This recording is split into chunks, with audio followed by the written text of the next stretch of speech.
आप सभी मित्रों का हमारे चैनल कल्पतरु साधना मंत्र में हार्दिक स्वागत है। आइए मित्रों, आज नाग पंचमी के शुभ अवसर में हम श्री नवनाग स्तोत्र का पाठ करने जा रहे हैं, जिसको करने से श्री काल सर्प दोष का निवारण होता है। तो आइए हम सभी मित्र, सभी लोग इस स्तोत्र का पाठ करें। अनंतं वासुकिं शेषं पद्मनाभं च कम्बलं शङ्खपालं धार्तराष्ट्रं तक्षकं कालियं तथा एतानि नवनामानि नागानां च महात्मनं सायंकाले पठे नित्यं प्रातःकाले विशेषतः तस्य विषभयं नास्ति सर्वत्र विजयी भवेत्। अनन्तं वासुकिं शेषं पद्मनाभं च कम्बलं शङ्खपालं धार्तराष्ट्रं तक्षकं कालियं तथा एतानि नवनामानि नागानां च महात्मनं सायंकाले पठे नित्यं प्रातःकाले विशेषतः तस्य विषभयं नास्ति सर्वत्र विजयी भवेत्।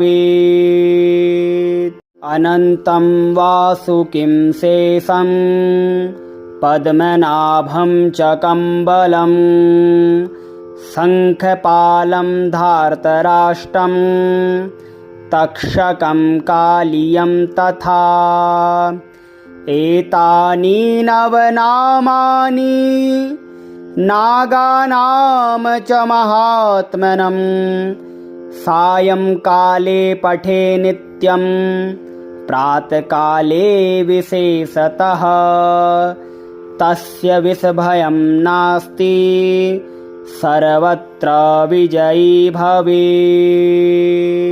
अनन्तं वासुकिं शेषं पद्मनाभं च कम्बलं शङ्खपालं धार्तराष्ट्रं तक्षकं कालियं तथा एतानि नवनामानि नागानां च महात्मनं सायंकाले पठे नित्यं प्रातःकाले विशेषतः तस्य विषभयं नास्ति सर्वत्र विजयी भवेत्।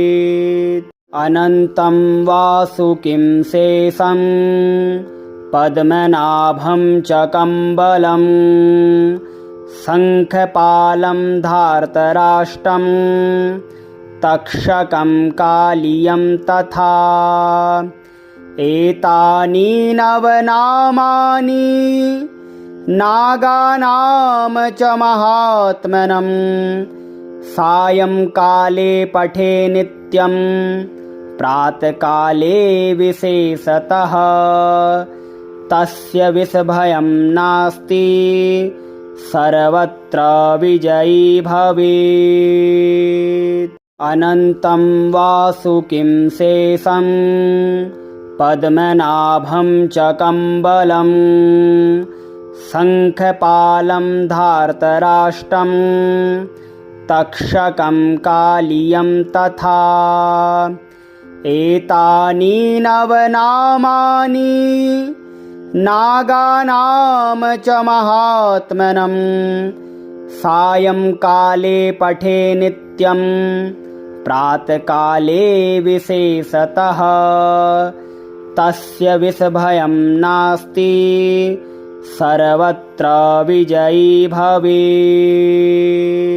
अनन्तं वासुकिं शेषं पद्मनाभं च कम्बलं शङ्खपालं धार्तराष्ट्रं तक्षकं कालियं तथा एतानि नवनामानि नागानां च महात्मनं सायंकाले पठे नित्यं प्रातःकाले विशेषतः तस्य विषभयं नास्ति सर्वत्र विजयी भवेत्। अनन्तं वासुकिं शेषं पद्मनाभं च कम्बलं शङ्खपालं धार्तराष्ट्रं तक्षकं कालियं तथा एतानि नवनामानि नागानां च महात्मनं सायंकाले पठे नित्यं प्रातःकाले विशेषतः तस्य विषभयं नास्ति सर्वत्र विजयी भवेत्। अनन्तं वासुकिं शेषं पद्मनाभं च कम्बलं शङ्खपालं धार्तराष्ट्रं तक्षकं कालियं तथा एतानि नवनामानि नागानां च महात्मनं सायंकाले पठे नित्यं प्रातःकाले विशेषतः तस्य विषभयं नास्ति सर्वत्र विजयी भवेत्। अनन्तं वासुकिं शेषं पद्मनाभं च कम्बलं शङ्खपालं धार्तराष्ट्रं तक्षकं कालियं तथा एतानि नवनामानि नागानां च महात्मनं सायंकाले पठे नित्यं प्रातःकाले विशेषतः तस्य विषभयं नास्ति सर्वत्र विजयी भवेत्। अनन्तं वासुकिं शेषं पद्मनाभं च कम्बलं शङ्खपालं धार्तराष्ट्रं तक्षकं कालियं तथा एतानि नवनामानि नागानां च महात्मनं सायंकाले पठे नित्यं प्रातःकाले विशेषतः तस्य विषभयं नास्ति सर्वत्र विजयी भवेत्। अनन्तं वासुकिं शेषं पद्मनाभं च कम्बलं शङ्खपालं धार्तराष्ट्रं तक्षकं कालियं तथा एतानि नवनामानि नागानां च महात्मनं सायंकाले पठे नित्यं प्रातःकाले विशेषतः तस्य विषभयं नास्ति सर्वत्र विजयी भवेत्। अनन्तं वासुकिं शेषं पद्मनाभं च कम्बलं शङ्खपालं धार्तराष्ट्रं तक्षकं कालियं तथा एतानि नवनामानि नागानां च महात्मनं सायंकाले पठे नित्यं प्रातःकाले विशेषतः तस्य विषभयं नास्ति सर्वत्र विजयी भवेत्। अनन्तं वासुकिं शेषं पद्मनाभं च कम्बलं शङ्खपालं धार्तराष्ट्रं तक्षकं कालियं तथा एतानि नवनामानि नागानाम च महात्मनं सायंकाले पठे नित्यं प्रातःकाले विशेषतः तस्य विषभयं नास्ति सर्वत्र विजयी भवेत्। अनन्तं वासुकिं शेषं पद्मनाभं च कम्बलं शङ्खपालं धार्तराष्ट्रं तक्षकं कालियं तथा एतानि नवनामानि नागानाम च महात्मनं सायंकाले पठे नित्यं प्रातःकाले विशेषतः तस्य विषभयं नास्ति सर्वत्र विजयी भवेत्। अनन्तं वासुकिं शेषं पद्मनाभं च कम्बलं शङ्खपालं धार्तराष्ट्रं तक्षकं कालियं तथा एतानि नवनामानि नागानाम च महात्मनं सायंकाले पठे नित्यं प्रातःकाले विशेषतः तस्य विषभयं नास्ति सर्वत्र विजयी भवेत्।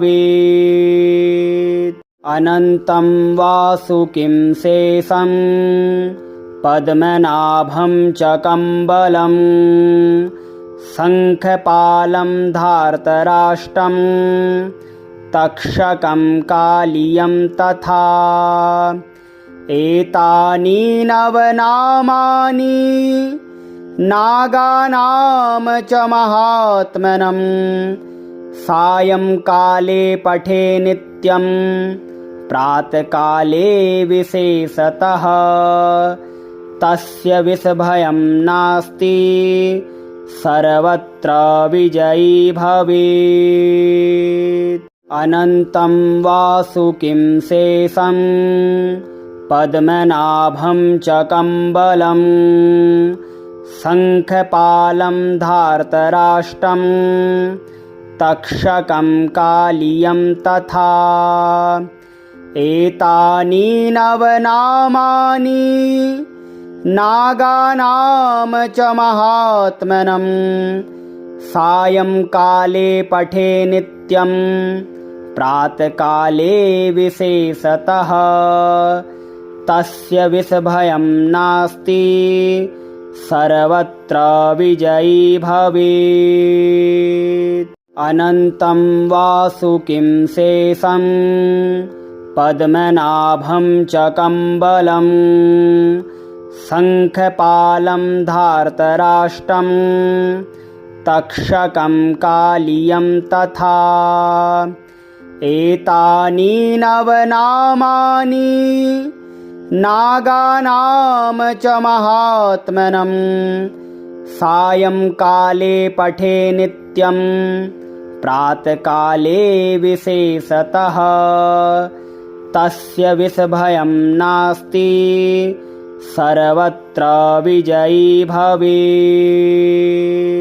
अनन्तं वासुकिं शेषं पद्मनाभं च कम्बलं शङ्खपालं धार्तराष्ट्रं तक्षकं कालियं तथा एतानि नवनामानि नागानाम च महात्मनं सायंकाले पठे नित्यं प्रातःकाले विशेषतः तस्य विषभयं नास्ति सर्वत्र विजयी भवेत्।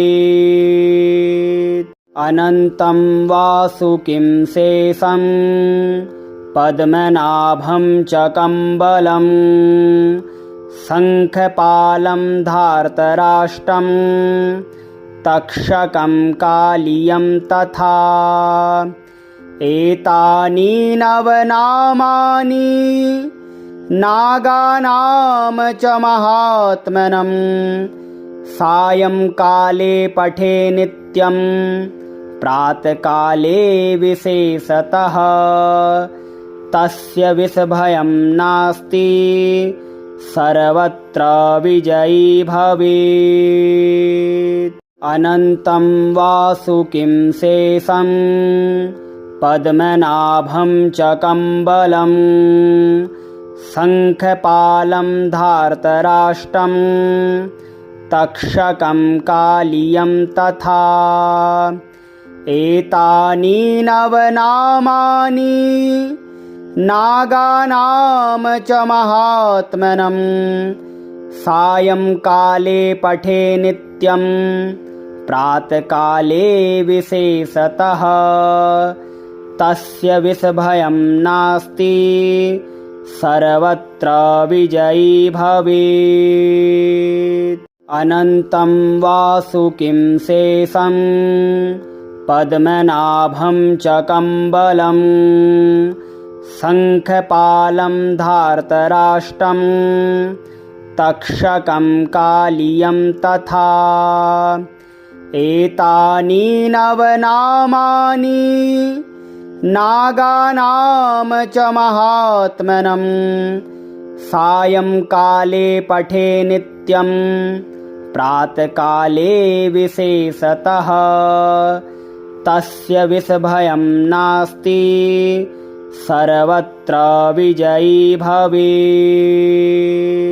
अनन्तं वासुकिं शेषं पद्मनाभं च कम्बलं शङ्खपालं धार्तराष्ट्रं तक्षकं कालियं तथा एतानि नवनामानि नागानां च महात्मनं सायंकाले पठे नित्यं प्रातःकाले विशेषतः तस्य विषभयं नास्ति सर्वत्र विजयी भवेत्।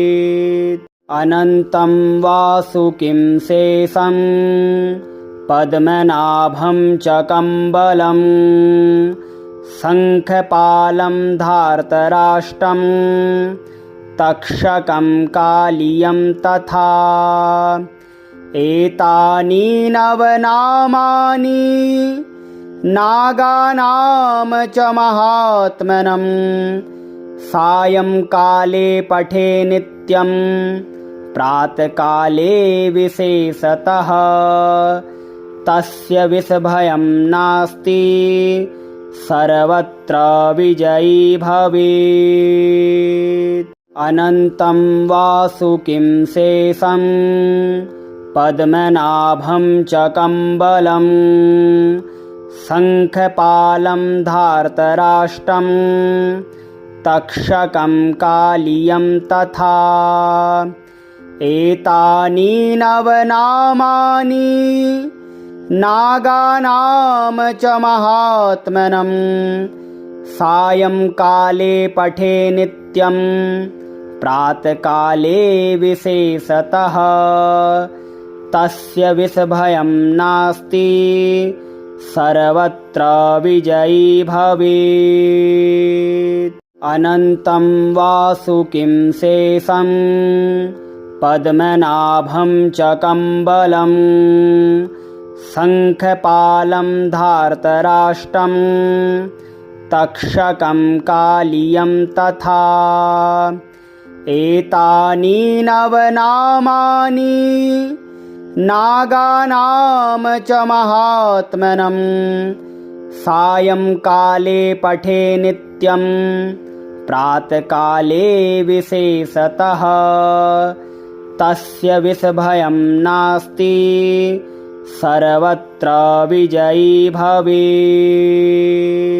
अनन्तं वासुकिं शेषं पद्मनाभं च कम्बलं शङ्खपालं धार्तराष्ट्रं तक्षकं कालियं तथा एतानि नवनामानि नागानाम च महात्मनं सायंकाले पठे नित्यं प्रातःकाले विशेषतः तस्य विषभयं नास्ति सर्वत्र विजयी भवेत्। अनन्तं वासुकिं शेषं पद्मनाभं च कम्बलं शङ्खपालं धार्तराष्ट्रं तक्षकं कालियं तथा एतानि नवनामानि नागानाम च महात्मनं सायंकाले पठे नित्यं प्रातःकाले विशेषतः तस्य विषभयं नास्ति सर्वत्र विजयी भवेत्।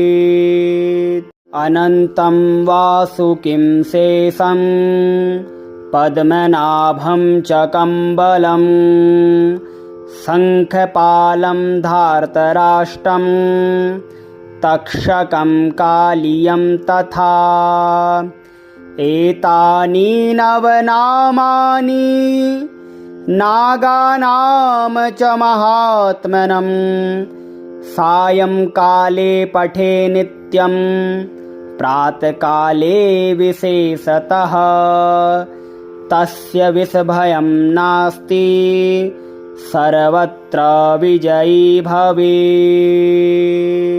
अनन्तं वासुकिं शेषं पद्मनाभं च कम्बलं शङ्खपालं धार्तराष्ट्रं तक्षकं कालियं तथा एतानि नवनामानि नागानाम च महात्मनं सायंकाले पठे नित्यं प्रातःकाले विशेषतः तस्य विषभयं नास्ति सर्वत्र विजयी भवेत्। अनन्तं वासुकिं शेषं पद्मनाभं च कम्बलं शङ्खपालं धार्तराष्ट्रं तक्षकं कालियं तथा एतानि नवनामानि नागानाम च महात्मनं सायंकाले पठे नित्यं प्रातःकाले विशेषतः तस्य विषभयं नास्ति सर्वत्र विजयी भवेत्। अनन्तं वासुकिं शेषं पद्मनाभं च कम्बलं शङ्खपालं धार्तराष्ट्रं तक्षकं कालियं तथा एतानि नवनामानि नागानाम च महात्मनं सायंकाले पठे नित्यं प्रातःकाले विशेषतः तस्य विषभयं नास्ति सर्वत्र विजयी भवेत्। अनन्तं वासुकिं शेषं पद्मनाभं च कम्बलं शङ्खपालं धार्तराष्ट्रं तक्षकं कालियं तथा एतानि नवनामानि नागानाम च महात्मनं सायंकाले पठे नित्यं प्रातःकाले विशेषतः तस्य विषभयं नास्ति सर्वत्र विजयी भवेत्। अनन्तं वासुकिं शेषं पद्मनाभं च कम्बलं शङ्खपालं धार्तराष्ट्रं तक्षकं कालियं तथा एतानि नवनामानि नागानां च महात्मनं सायंकाले पठे नित्यं प्रातःकाले विशेषतः तस्य विषभयं नास्ति सर्वत्र विजयी भवेत्। अनन्तं वासुकिं शेषं पद्मनाभं च कम्बलं शङ्खपालं धार्तराष्ट्रं तक्षकं कालियं तथा एतानि नवनामानि नागानां च महात्मनं सायंकाले पठे नित्यं प्रातःकाले विशेषतः तस्य विषभयं नास्ति सर्वत्र विजयी भवेत्।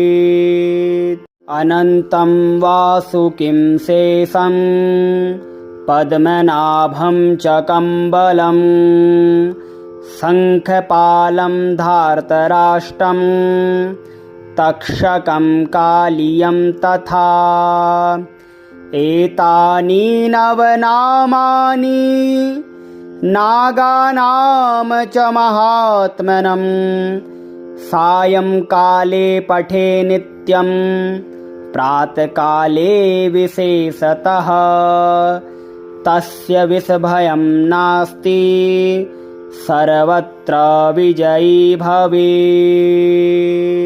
अनन्तं वासुकिं शेषं पद्मनाभं च कम्बलं शङ्खपालं धार्तराष्ट्रं तक्षकं कालियं तथा एतानि नवनामानि नागानां च महात्मनं सायंकाले पठे नित्यं प्रातःकाले विशेषतः तस्य विषभयं नास्ति सर्वत्र विजयी भवेत्। अनन्तं वासुकिं शेषं पद्मनाभं च कम्बलं शङ्खपालं धार्तराष्ट्रं तक्षकं कालियं तथा एतानि नवनामानि नागानां च महात्मनं सायंकाले पठे नित्यं प्रातःकाले विशेषतः तस्य विषभयं नास्ति सर्वत्र विजयी भवेत्। अनन्तं वासुकिं शेषं पद्मनाभं च कम्बलं शङ्खपालं धार्तराष्ट्रं तक्षकं कालियं तथा एतानि नवनामानि नागानां च महात्मनं सायंकाले पठे नित्यं प्रातःकाले विशेषतः तस्य विषभयं नास्ति सर्वत्र विजयी भवेत्। अनन्तं वासुकिं शेषं पद्मनाभं च कम्बलं शङ्खपालं धार्तराष्ट्रं तक्षकं कालियं तथा एतानि नवनामानि नागानां च महात्मनं सायंकाले पठे नित्यं प्रातःकाले विशेषतः तस्य विषभयं नास्ति सर्वत्र विजयी भवेत्। अनन्तं वासुकिं शेषं पद्मनाभं च कम्बलं शङ्खपालं धार्तराष्ट्रं तक्षकं कालियं तथा एतानि नवनामानि नागानाम च महात्मनं सायंकाले पठे नित्यं प्रातःकाले विशेषतः तस्य विषभयं नास्ति सर्वत्र विजयी भवेत्।